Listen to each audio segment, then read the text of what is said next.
신앙이라는 것이 예수님 딱 믿고 시작해가지고 죽을 때까지 끝 이게 아니라 끊임없이 우리 자신을 점검하는 거예요. 끊임없이. 내가 혹시 하나님 보시기에 잘 가고 있는가? 내가 하나님의 은혜 가운데 잘 사로잡혀 있는가? 내가 하나님 사랑하고 있는가? 혹시 하나님의 뜻하고는 엉뚱하게 삶을 살아가고 있지 않는가? 늘 하나님의 말씀 앞에 딱 견주어 보고, 그래서 내 자신을 하나님 말씀 앞에 잘 비추어 봐서 하나님 앞에 참되고 참된 믿음의 종의 삶을 살아가야 하는 것입니다. 그렇게 하나님 말씀을 본다는 것이 쉬운 거 아닙니다.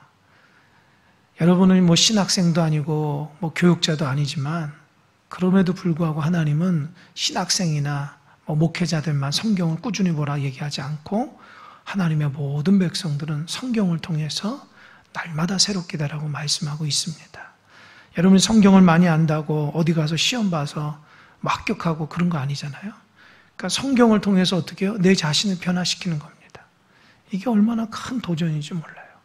성경을 통해서 내가 변화되는 거, 성경을 통해서 나의 연약함을 치유받고 나의 인생의 문제를 해결하는 거, 그거 얼마나 멋진 거예요. 그러니까 여러분, 하나님 말씀을 대할 때마다 이 성경이 나를 변화시킨다, 늘 그런 긍정적이고 기쁨의 마음으로 하나님 말씀을 딱 대하시기 바랍니다.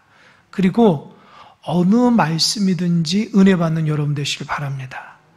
골라서 들으면 안 돼요. 내가 좋아하는 것만 딱 듣고 내가 싫어하는 거는 듣지 않고, 그러면 이렇게 신앙이 균형이 잡히지 않아요.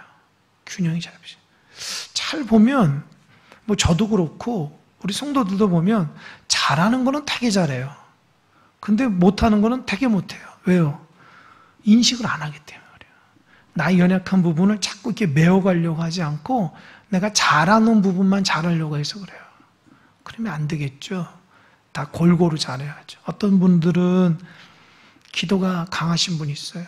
기도를 참 잘하시고 기도의 은혜가 되고 또 기도의 은총을 받고 막 기도의 응답을 받는 분이 있어요. 또 어떤 분은 말씀의 은혜가 되신 분이 있어요. 말씀을 공부하고 책을 읽고 또 이렇게 저와 같은 목회자의 말씀을 직접 찾아 들어가고, 그래서 인터넷이냐 여러 말씀을 들으려고 하고, 그래서 지식적으로도 많이 이렇게 하려고 하신 분도 있죠. 또 어떤 분은 이렇게 봉사에 익숙하신 분이 있어요. 열심히 봉사하려고 하고 교회를 섬기려고 하고, 그게 다 다릅니다. 또 어떤 분은 열심히 전도하려는 분이 있고, 또 나가서 이렇게 사람들, 불신자들 만나서 전도하는 것을 낙으로 생각하시는 분이 있어요. 여러분, 이것이 다 골고루 돼야 됩니다. 골고루. 어느 하나만 잘한다고 잘하는 게 아니라 신앙인은 다 골고루 잘해야 됩니다. 그러니까 내 자신이 부족한 것을 자꾸 메워나갈 수 있는 여러분 되시길 바랍니다. 아멘? 그럼 대답 좀 크게 해보세요. 아멘? 아까도 얘기했지만 이 마스크 쓰고 나서부터 대답하는 거 싫어요, 여러분들이. 마스크 그거 자꾸 뭐 1년 360일 쓰는 거 아니잖아요. 집에 가서 다시 바꿀 거잖아요. 그러니까 하나님 앞에 전심을 들여서 예배 드리는 거예요. 그냥 가만히 앉았다가 그냥 듣다가 오는 게 아니라 온 마음을 다해서 하려면 찬양도 해야 되고 기도도 해야 되고 그렇게 해야 돼요. 그냥 너무 이렇게 소극적이 되면 신앙이 이렇게 딱 굳어지기 시작하면 안 됩니다. 어떻게 하든지 막 몸부림쳐야 돼요. 오늘 말씀을 통해서, 로마서의 말씀을 통해서 오늘 굉장히 중요한 말씀을 하는 것이니만큼 여러분들 많이 도전을 받고 은혜가 됐으면 좋겠어요. 15절 한번 읽어볼까요? 15절 시작. 그런즉 어찌하리요? 법 아래 있지 아니하고 은혜 아래 있으니 죄를 지으려 그럴 수 없느니라. 지난 시간에 우리가 율법 아래 있지 않고 은혜 아래 있다 그랬죠? 기억나시나요? 율법 아래 있는 것은 뭐고 은혜 아래 있는 건 뭘까요? 제가 지난번 설명했는데 잘 한번 들어보세요. 로마서의 말씀은 뭐 다른 말씀도 마찬가지지만 사도 바울이 쓴 서신이 보면 다 경험에서 나와요. 경험에서. 사도 바울은 유대인 중에 유대인이고 바리새인 중에 바리새인이고 율법으로는 아주 열심히 했던 자야. 누구보다도 율법을 최선을 다했던 자입니다.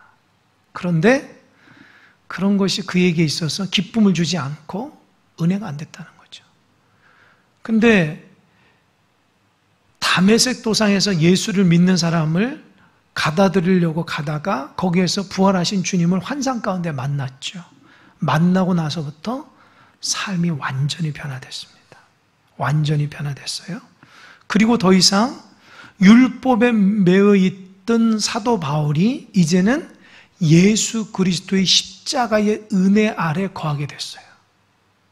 그게 무슨 말이냐?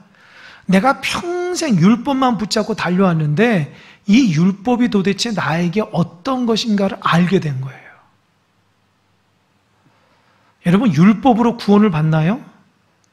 율법으로 구원을 받나요? 못 받아요. 그러니까 여러분 분명히 아셔야 됩니다. 말씀을 아무리 잘 알아도 그 말씀을 내가 613가지의 말씀을 아무리 잘 알아도 율법의 기능은 612가지를 지키고 한 가지를 안 지키면 그거를 범법자라고 하는 거예요. 그러니까 여러분도 마찬가지야. 다른 거 아무리 다 잘 지켜도 남의 핸드폰 이렇게 턱 훔쳐가는 거잖아요. 그럼 붙잡히면 돼. 절도죄가 되잖아요. 다른 거 다 하는데. 그죠? 다른 거는 다 했는데 이거 남이 슬쩍 가져갔다는 거예요. 그건 절도죄 때문에 법을 어긴다라는 거죠. 그러니까 법이라는 것은 다 지킬 때에 온전해지는 거예요. 그런데 사람이라는 것이 온전하지 않거든요. 사도 바울이 평생 자기는 율법을 다 지키면 의롭게 되고 구원받는다 생각해서 열심을 했는데 이게 안 된다는 거예요. 그런데 중요한 것은 남한테는 얘기하지 못했어요. 남한테는 다 지키는 것처럼 얘기했지만 사실 그 마음속에는 죄악이 많았고 강팍함이 많았고 그런 게 많다는 거예요. 그러다 보니까 하나님을 잘 섬기는 율법의 사람이 됐는데 어떻게 됐어요? 예수 믿는 사람을 죽이는 행동을 하게 되는 거예요. 이해가 돼요? 하나님을 그렇게 잘 섬기고 하나님 말씀을 잘 아는 사람이 하나님께서 보내신 예수 그리스도를 믿는 사람을 잡아 가두는 일을 하는데 그게 이해가 되냐고요. 안 된다는 거죠. 그러니까 사도 바울이 예수님 믿기 전 율법 아래에 있어서 좋은 죄라 했더니 아니에요. 늘 죄책감에 시달리고 너무 힘들고 정죄하고 그걸 외식이라고 그러죠. 자기는 하지 않으면서 남한테 정죄 기능이 많이 생기고 기쁨도 없는 거예요. 기쁨 있는 척만 하고. 그러니까 너무 힘든데 부활하신 예수님을 다메섹 도상에 만나고 나니까 예수 그리스도의 십자가의 은혜를 경험하게 되니까 십자가의 은혜 아래 살게 되면 나의 죄의 문제가 해결됨을 그때 깨달은 거예요. 그러니까 어때요? 마음속에 자유함이 있는 거예요. 자유함. 참 자유함. 그러니까 나는 이제 율법 아래 있는 사람이 아니라 은혜 아래 있다. 은혜 아래 있으면 죄가 나를 주장하지 않는 거예요. 왜요? 예수 그리스도의 보혈의 피가 나에게 있거든요. 할렐루야. 그러니까 예수님을 나의 구주로 모시게 되면 주님의 그 놀라운 십자가의 은혜가 나를 붙잡는다는 거예요. 여러분 이것이 예수 믿는 자의 놀라운 비밀입니다. 여러분 우리 눈에는 하나님이 안 보이시죠? 안 보여요. 그러나 하나님 계시죠? 그죠? 성경에는 천사가 있다고 그래요? 없다고 그래요? 있죠? 마귀가 있다고 그러죠? 우리 눈에 보입니까? 안 보이죠? 그러나 있다고요. 여러분 그거 아셔야 돼요. 영의 세계가 있는 거예요. 그러니까 아주 단순한 사람은 보이는 것만 판단한다고요. 여러분 우리 그런 얘기 하죠? 사람이 건강하려면 세 가지가 건강해야 돼요. 첫 번째 뭐냐? 육신의 건강. 두 번째 뭐죠? 뭘까요? 정신적으로 건강해야 돼요. 세 번째 뭐죠? 뭘까요? 영적으로 건강해야 돼요. 근데 보통 사람이 건강하면 육적으로만 건강하려고 그래요. 그래서 육적으로 건강하려고 되게 운동 많이 하고요. 좋은 거 많이 먹고요. 절제하고 다이어트 한다고요. 그 사람은 육의 사람이에요. 육적인 것만 바라보기 때문에. 사실은요, 몸이 육적으로만 건강한 것이 아니라 정신적으로 건강해야 돼요. 정신이 건강해야지 어떻게 해요? 삶이 풍요로운 거예요. 정신적으로 아주 강팍하고 부정적이고 삶의 의미도 없고 그렇게 절망 가운데 살아간다고 아무리 건강하면 뭐가 돼요? 여러분 그거 아셔야 됩니다. 정신적으로 건강하지 않으면 육체적으로 건강만 하고 정신적으로 건강하지 않으면 죄를 짓게 돼요. 이해되시죠? 그러니까 육체적 건강뿐만 아니라 정서적으로도 건강해야 돼요. 그래야지 행복할 수 있어요. 한 단계 더는 영적으로 건강해야 돼요. 내가 느끼지 못하는 내 안에 영이 있거든요. 그 영이 막 우울하거나 세상의 욕심대로 살거나 나도 모르는 사이에 자꾸 이렇게 암울하게 하고 어둡고 막 기쁘지도 않고 그렇게 하면 너무너무 힘든 거예요. 성령이 그러죠? 성령을 근심하지 말게 하라. 그러니까 신앙생활을 은혜 가운데 거하지 못하면, 영적으로 건강하지 못하면 어떻게 해요? 그 영이 나의 몸과 정신까지 다 지배해버려요. 그래서 기쁘지가 않아요. 내가 왜 살지? 왜 이렇게 지루하지? 내가 오늘도 왜 밥 먹고 왜 이렇게 살아가지? 의미를 모르는 거예요. 그게 영적으로 건강하면은 하나님과의 관계 안에서 하나님 주시는 충만함이 있는데 그걸 모르는 거죠. 이렇게 하려면 어떻게 해야 돼요?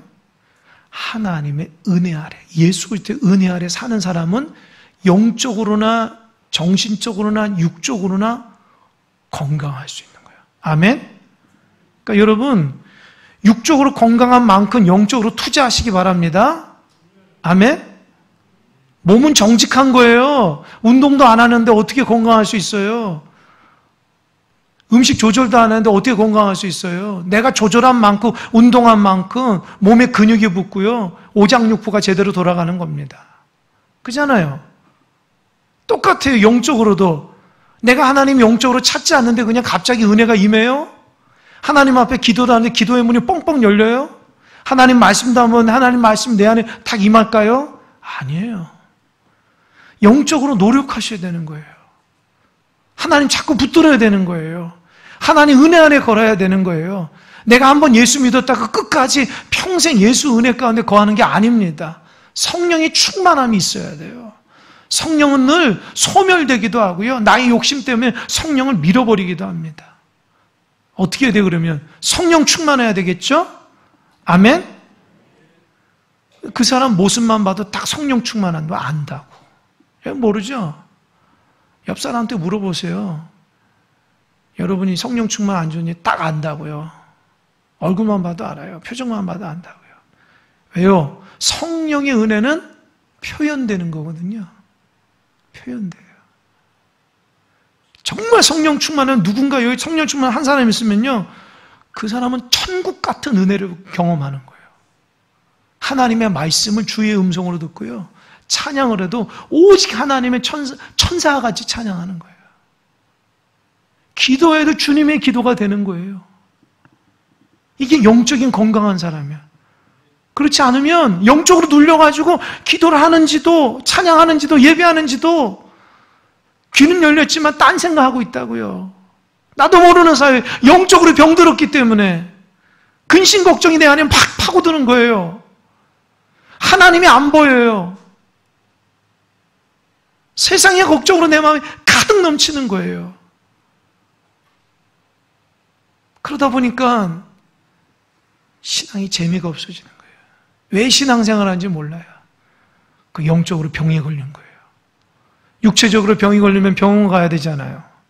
병원 가서 약도 먹고 진료를 돼야 수술도 해야 되잖아요. 건강하려면. 영적으로 어떻게 해요? 영적으로 병들면 어떻게 해야 되겠어요, 여러분? 예배 봐야 돼요. 아멘? 예배를 통해서 은혜 받아야 돼요. 아멘?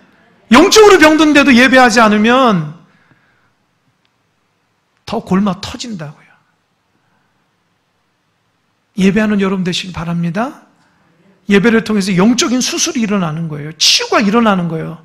하나님 말씀은 연과 홍감의 관절과 골수를 쪼개 찔러 하나님의 사람을 만들어준다는 거예요. 영적인 내 안에 암덩어리, 하나님 보시기 부정적인 생각을 싹 오려주는 거예요. 성령의 칼로. 아멘? 나를 힘들게 하는 거 그냥 싹 도려내주는 거예요. 그러니까 하나님의 말씀으로 우리가 치유가 일어나는 거예요. 그걸 모르면 그냥 하나님 말씀 윤리 도덕적으로만 하고, 그러니까 성장이 안 되는 거예요. 하나님 말씀 생명처럼 받아야 되는데 그냥 성경 공부하듯이 그냥 지식사듯이 그 정도 수준을 가지면 안 돼요. 하나님 말씀은 생명처럼 여길 수 있어야 돼요. 은혜 아래 산다는 거, 율법 아래 산다는 거, 이렇게 중요합니다. 15절에 보면 그런즉 어찌하려 우리가 법 아래 있지 아니하고 은혜 아래 있으니 죄를 지으려 그럴 수 없느니라. 이게 무슨 말이에요?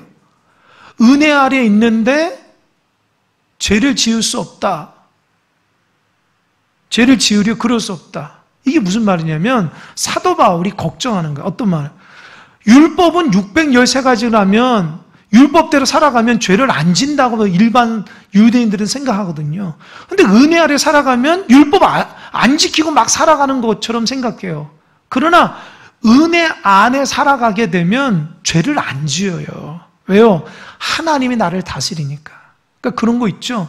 율법대로만 막 살아야 되는데 사실은 율법이 우리를 죄를 지적하는데도 불구하고 그걸 모르고 율법대로만 막 잡고 있는다는 거예요.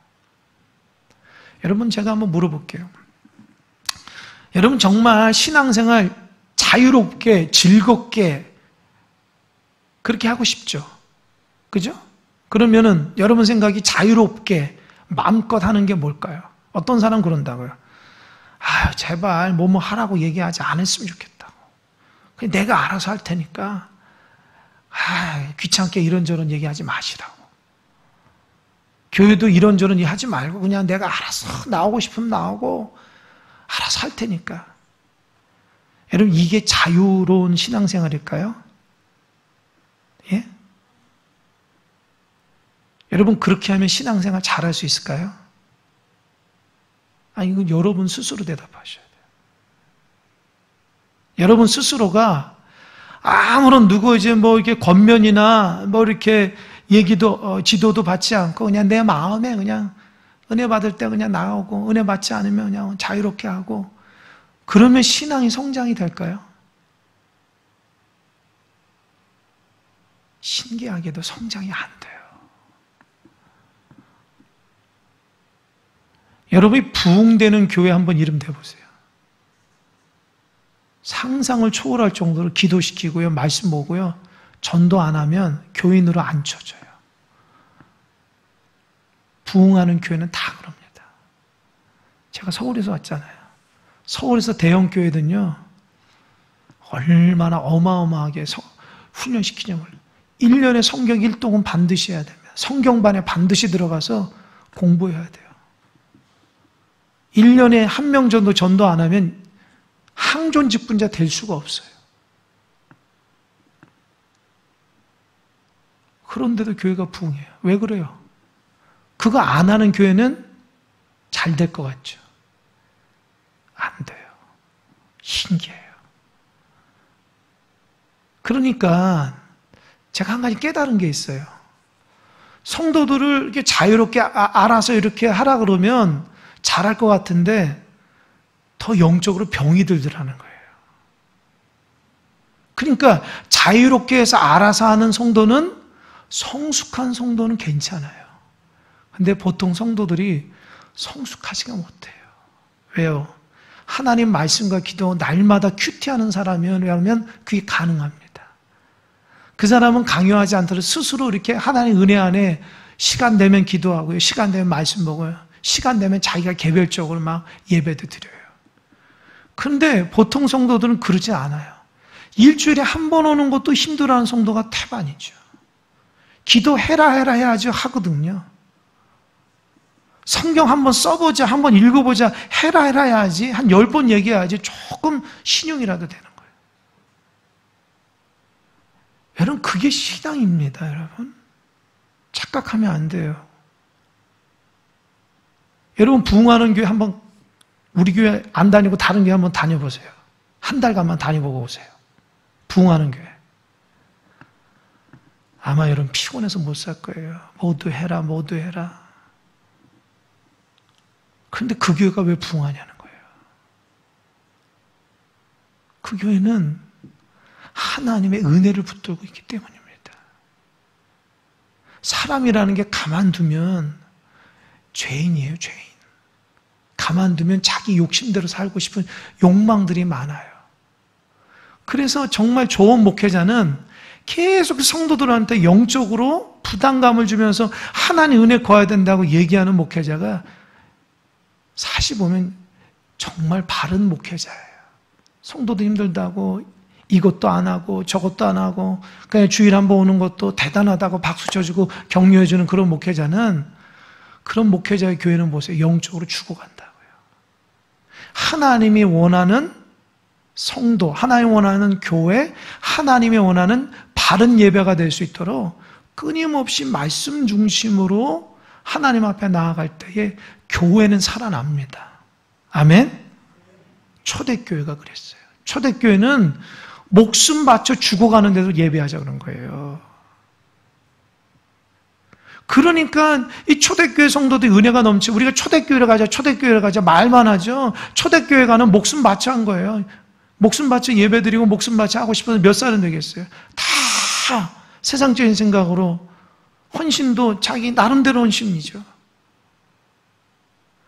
그러니까 우리가 정말 바른 신앙을 갖는다는 것은 우리가 하나님을 정말 사랑하는 마음으로 하지 않으면 그게 안 돼요. 근데 착각한다고요. 교회에서 뭐도 안 하고 뭐도 가면 가만히 있으면 잘한 것 같죠? 여러분 생각해 보세요. 혹시 여러분 중에서 연초보다 신앙생활 떨어진 사람 있을 거예요. 그 왜 떨어지냐는 거예요. 자유롭게 하면 되게 좋을 것 같은데 왜 떨어질까요? 신기하거든요. 영적으로 자꾸 이렇게 위축이 되는 거예요. 충만이 안 된다는 거예요. 그러니까 우리가 이 죄를 지으려 그럴 수 없다. 주님의 은혜 안에 있기 위해서는 율법을 지키는 것보다 더 열심히 주님의 은혜 가운데 있어야 된다는 거예요. 아멘? 할렐루야? 그러니까 신앙생활하는 건 부지런하게 생각하셔야 돼요. 신앙생활 잘하는 사람이 얼마나 부지런하다고요. 새벽부터 일어나서 하나님 앞에 새벽 기도하고 시간마다 하나님 말씀 듣고 은혜하려면은 진짜 부지런한 사람이 신앙생활 잘하는 거예요. 게으르고 나태한 사람 신앙생활 못하는 거예요, 사실은요. 그러니까 은혜 아래 있으면 율법이 없는 것처럼 생각하지만 아니에요. 마음에 예수님 사랑하는 마음으로 전심전력을 다하니까 죄가 파고들지 않는 거예요. 16절 다 같이 시작. 너희 자신을 종으로 내주어 누구에게 순종하든지 그 순종함을 받는 자의 종이 되는 줄을 너희가 알지 못하느냐? 혹은 죄의 종으로 사망에 이르고 혹은 순종의 종으로 의에 이르느니라. 여러분, 우리는 누군가부터의 종이에요. 여기 말한 것처럼 죄를 따라가면 무슨 종이죠? 죄의 종. 그러니까 죄가 나를 다스려요. 그러면 예수님을 따라가면 뭐라고요? 순종의 종. 여러분, 순종의 종이에요. 그러니까 어때요? 예수님 따라가면 어떻게 해요? 순종하는 사람이에요. 순종이 뭡니까? 순종이 뭐예요? 내가 싫더라도 하나님 말씀인 게 그러면 내가 하는 게 순종 아닙니까? 아멘? 내 생각이 그렇지만 하나님 말씀이 그렇다면 하는 게 순종 아닙니까? 그 세상은 너무 합리적이고 세상적이라서 하나님 말씀이 기준이 되질 않아요. 그러다 보니까 교회 안에 순종이 인간적인 순종이 돼버리는 거예요. 내가 이해하는 것만 순종하고 이해하는 걸 순종 안 하려고 그래요. 그러다 보니까 교회 꼴이 세상 꼴로 돼버리는 거예요. 여러분, 우리는 하나님 말씀 앞에 순종하는 사람입니다. 아멘? 예를 들어 사랑하라 그러면 어떻게 해요? 사랑하는 거죠. 근데 어때요? 내가 좋아하는 사람만 사랑하고 나하고 마음이 맞는 사람, 그렇게 잠깐만 인간적으로 이렇게 규정한대요. 누구든지 다 사랑하면 다 사랑하는 거잖아요. 그죠? 항상 기뻐하라. 쉬지 말고 기도하라. 범사에 감사하라. 이것이 그리스도 안에서 너희를 향한 하나님의 뜻이다. 하나님의 뜻이 뭐죠? 이렇게 묻지만 하나님 항상 기뻐하고 기도하고 뭐라서 항상 기뻐하라. 쉬지 말고 기도하라. 범사에 감사하라. 그러면서 우리는 어때요? 아, 내가 좋을 때만 기쁘고요. 내가 즐거울 때만 하나님 앞에 감사하고요. 내가 여유 있을 때만 기도하고요. 그렇게 돼버린다니까요. 하나님 말씀을 인간적으로 받으니까 그게 온전한 순종이 안 되는 거예요. 여러분은 하나님의 종입니까? 세상의 종입니까? 예? 정말요? 여러분 정말 그 하나님의 종으로 하나님께서 여러분을 다스리시고 그 뜻에 순종하십니까? 그렇게 살아가시길 바랍니다. 여기에서 부끄럽지 않을 대답이 나와야 돼요. 부끄럽지 않을 대답. 하나님 원하시는 대로. 그분은 참 좋으신 분이니까. 이거를 또 율법적으로 듣는 사람이 있어요. 참 어리석어요. 하나님의 말씀을 들어요. 하나님의 말씀. 17절. 사도 바울이 감사로 시작되는 거예요. 시작. 하나님께 감사리로다. 너희가 본래 죄의 종이더니 너희에게 전하여 준 바 교훈의 본을 마음으로 순종하여. 왜 하나님께 감사했을까요? 사도 바울이 아무리 생각해도 나는 도대체 하나님의 은혜 가운데 살아갈 수 없는 죄인이거든요. 너무 죄책감이 많고. 여러분, 사도 바울이 죄책감이 굉장히 심한 사람이에요. 만약에 예수님을 안 만났으면 사도 바울은 자살할 수도 있었어요. 왠지 알아요? 그의 고백이거든요. 그러니까 뒤에도 나오지만 이 율법을 너무 심취하다 보니까 이 율법으로 나오는 은혜가 아니라 율법이 자꾸 나한테 죄를 지적하는 거야. 너 이거 죄야. 너 이거 하지 않는 것도 죄야. 그러니까 사도 바울은 하나님의 율법대로 살아가면 즐겁고 행복하고 의롭다고 생각하는데 아니 율법은 자꾸 나한테 죄를 지적해요. 그런데 신기하게도 나는 그걸 못하는 거예요. 그러니까 알죠 여러분? 나는 그걸 못하는데 내가 그 죄를 짓고 있으면 사람 마음이 어떻게 해요? 위축돼요. 더 신기한 거는 더 열심히 하는 사람일수록 더 많은 위축이 온다는 거예요. 꼼짝 못해요. 그래서 신앙생활 한때 잘했던 사람들이 푹 주저앉아가지고 죄책감에 시달리는 이유가 뭔지 아세요? 왜인지 아세요? 하나님의 은혜를 붙잡지 않아서 그래요. 그동안에는 율법을 붙잡은지 몰라요.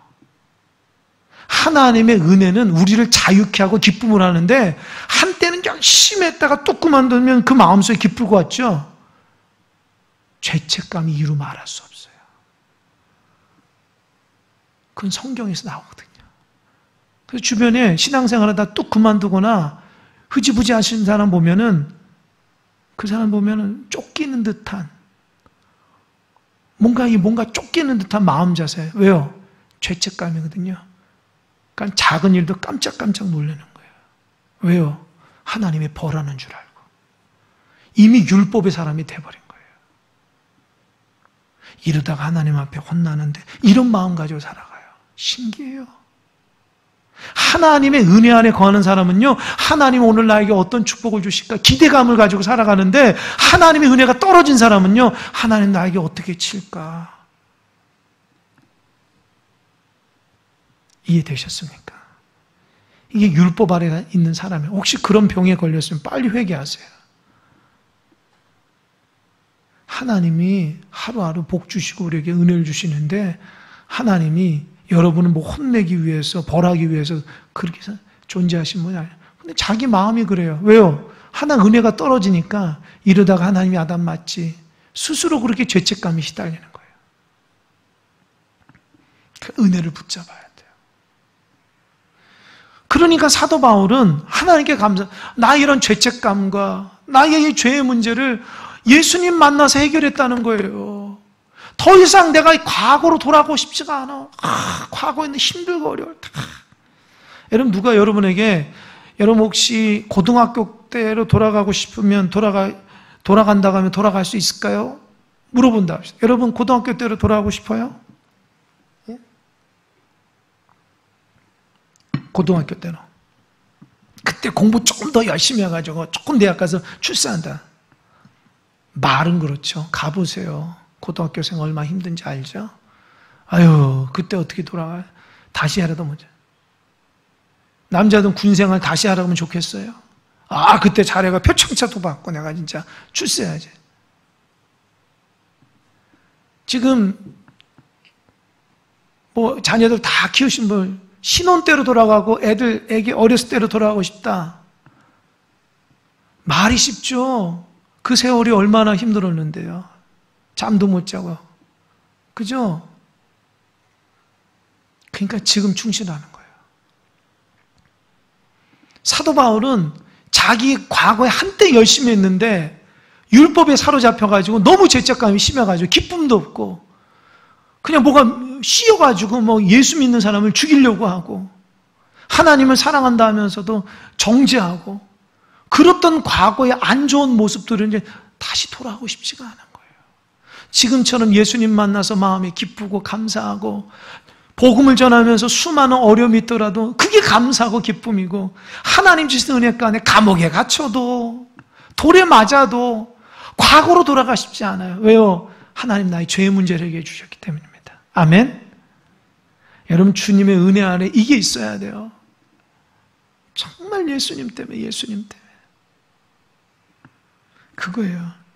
하나님께 감사하려다 너희가 본래 죄의 종이었더니 너희에게 전하여 준 바 교훈의 본, 이게 뭐죠? 사도 바울의 복음이에요. 복음을 무엇으로 순종했다고요? 마음으로 받은 거예요. 할렐루야. 여러분 하나님의 말씀을 마음으로 받으셔야 돼요. 마음으로 받고 그대로 순종해야 됩니다. 그랬더니 어떻게 됐어요? 18절 죄로부터 해방됐다는 거예요. 할렐루야. 하나님의 말씀이 마음으로 나에게 탁 오니까 내가 그 하나님 말씀을 마음에 새겨서 그대로 순종하니까 더 이상 죄가 나를 건들지 못하는 거예요. 하나님 나에게 자유를 주신 거예요. 그러니까 죄의 생각이 안 나. 죄책감도 없어. 마냥 즐거운 거예요. 할렐루야. 그렇게 돼야 되는 게 예수 믿는 거예요. 어느 순간부터 그냥 기쁨 다 뺏기고 죄책감에 시달리고 하나님 앞에 야단 맞으면 안 되는데 그런 수준까지 떨어지면 밑바닥까지 간 거예요, 사실은요. 예수님 잊어버린 거예요. 예수님의 은혜 아래 있는 것이 아니라 다시 옛날 또 율법 아래로 들어갔다는 거예요. 예수님 나를 그렇게 사랑하시는데 매 순간순간마다 그 예수님의 은혜 안에 심체되어서 하나님 감사합니다. 밥을 먹어도 눈물이 나야 돼. 하나님 부족하고 연약한 나에게 은혜 주시니 감사합니다. 길을 걸어갈 때도 눈물이 나요. 하나님 내가 하나님의 자녀가 딸이 되고 아들이 된 게 너무 감사해요. 직장에서도 일하면서도 하나님 이렇게 일할 수 은혜 주시니 감사합니다. 하나님 내가 새벽을 깨어서 주의 존전 앞에 기도할 수 인도하시니까 눈물이 나야 돼요. 그게 은혜예요, 은혜.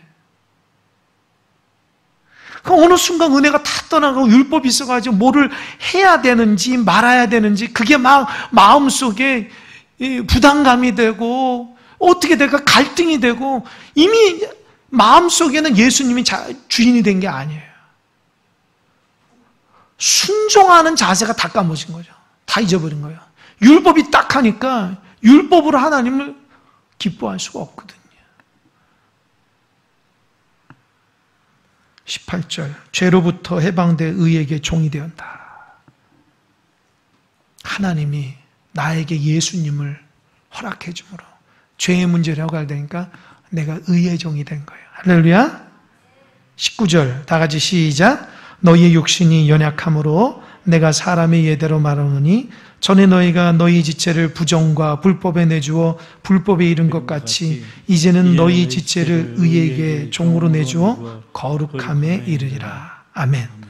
옛날에는 육신이 너무 약해가지고 자꾸 넘어진다고요. 하나님 말씀대로 살아가는데도 율법은 있지만은 너무 연약하니까 넘어지고 자꾸 넘어지고 그러다 보니까 어때요? 부정과 불법, 하나님이 좋아하지 않는 행동만 하기 시작하는 거예요. 여러분 여기서 19절에 나가면 육신이 연약하다는 것이 예수님 믿지 않은 사람이 아니에요. 율법으로 열심히 살아가는 사람을 의미하는 거예요. 그런데도 부정과 불법, 하나님 원치 않는 행동만 하게 되는 거예요. 그러다 보니까 어때요? 죄의 종이 되어버린 거예요. 죄의 종. 생각하는 것마다 죄가 되고 하는 행동마다 죄가 되고 말하는 것마다 죄가 되고 그게 죄의 종이 되어버리는 거예요. 하나님 기뻐하는 종이 아니라. 그러니까 어때요? 괴롭죠, 인생이. 여러분 하나님의 사람이 죄를 안고 살아가면 얼마나 힘들겠어요. 이런 거죠. 여러분 신발을 신고 가는데 신발에 돌멩이 하나가 있는 거예요. 신경 쓰여요, 안 쓰여요? 계속 다리가 아프잖아요. 똑같아요. 죄는요 자꾸 우리를 찔러요. 불편하게 만들어요. 너 이거 빼라 이래야 되는데 이거 뺄 수가 없는 거예요. 왜요? 죄의 종이 되어버렸으니까.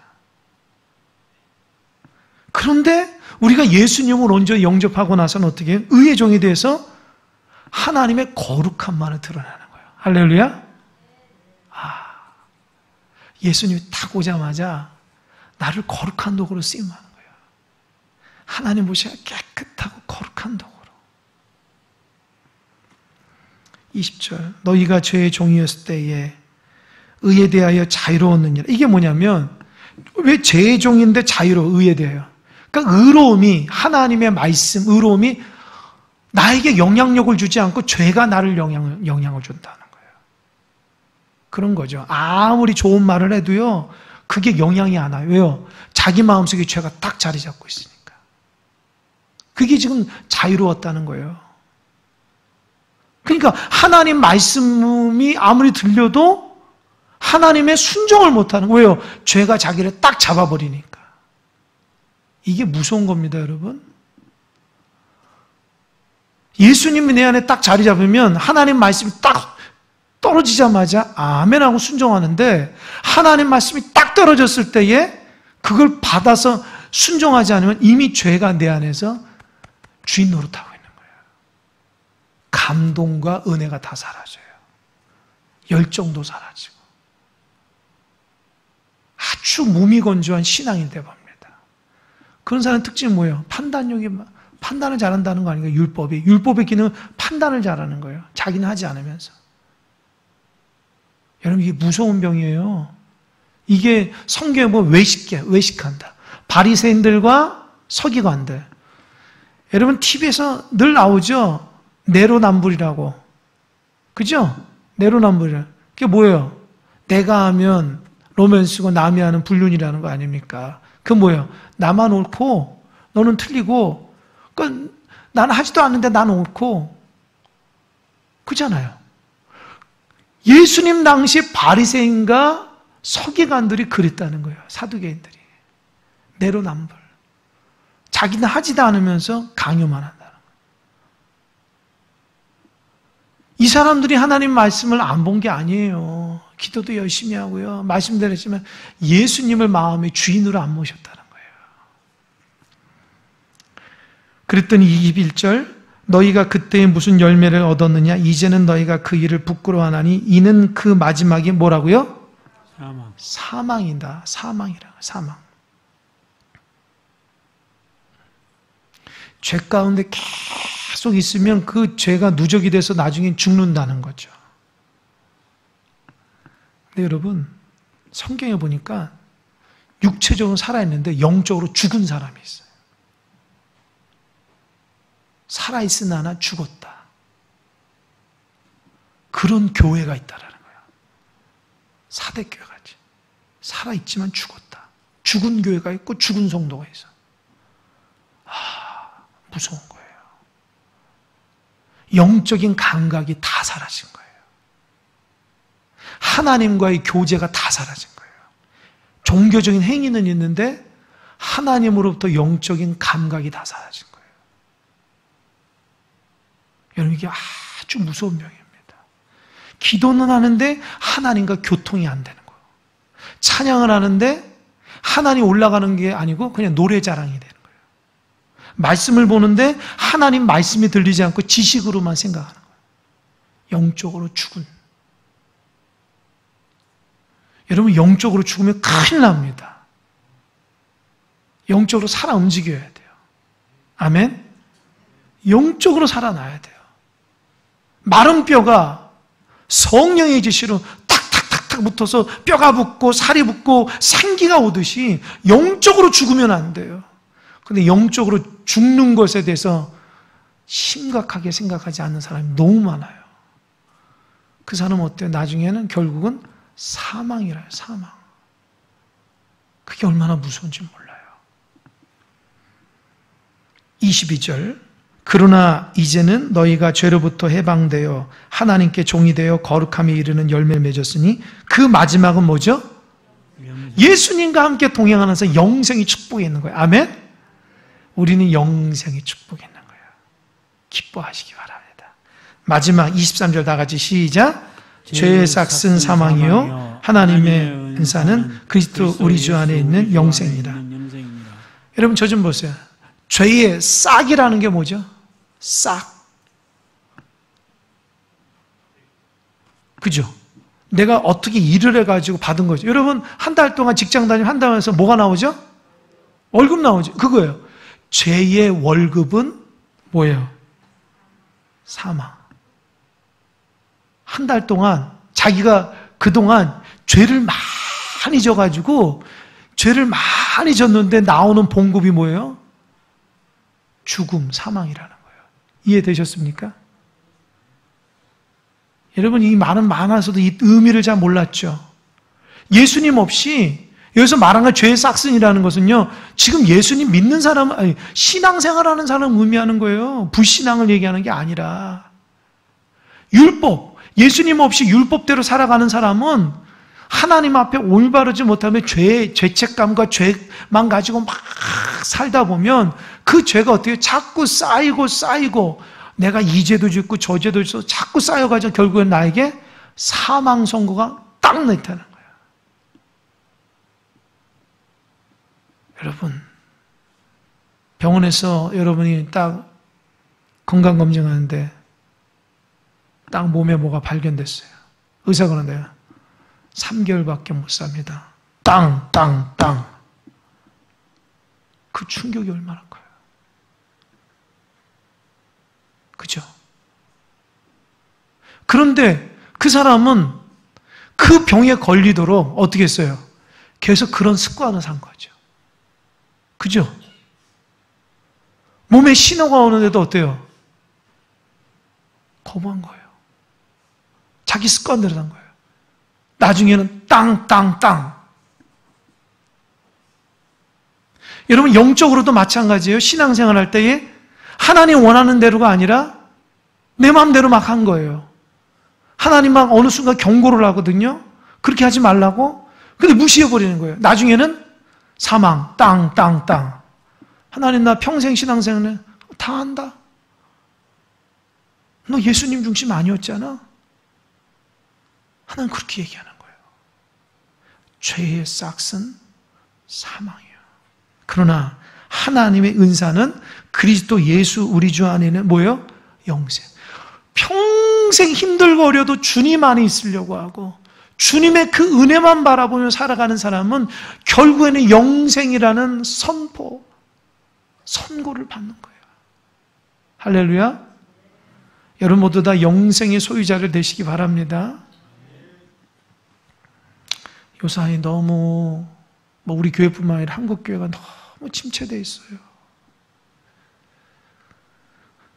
너무 침체되어 있어요. 목사님들이 그냥 각 교회마다 난리예요. 지금 막 너무 교회가 침체된다고. 여러분, 이럴수록 예수님 안에서 일어나야 됩니다. 더 이상 핑계 대지 마세요. 하나님 앞에 정직하게 신앙생활 하시기 바랍니다. 아멘. 죄의 싹은 사망이지만 그리스도 안에서 사는 자는 영생을 받는다는 거예요. 여러분의 영혼을 자꾸 막 위축되거나 힘들게 자꾸 여러분의 영혼을 다스리지 마시고 하나님 원하시는 기쁨과 은혜 가운데 자꾸 여러분을 자꾸 하나님 앞에 들이시는 여러분 되시기 바랍니다. 인생이 즐겁고 행복해야죠. 왜 신앙이 그렇게 힘들고 어려워요? 누가 여러분을 힘들고 어렵게 하나요? 내 마음 상태가 그러면 내가 이미 하나님의 다스림 받고 있지 않고 율법을 다스림 받고 있는 거예요. 기뻐하고 다시 한번 하나님 말씀 가운데 은혜를 되찾고 주님의 역사 가운데 승리하는 여러분 되시길 바랍니다. 기도하겠습니다.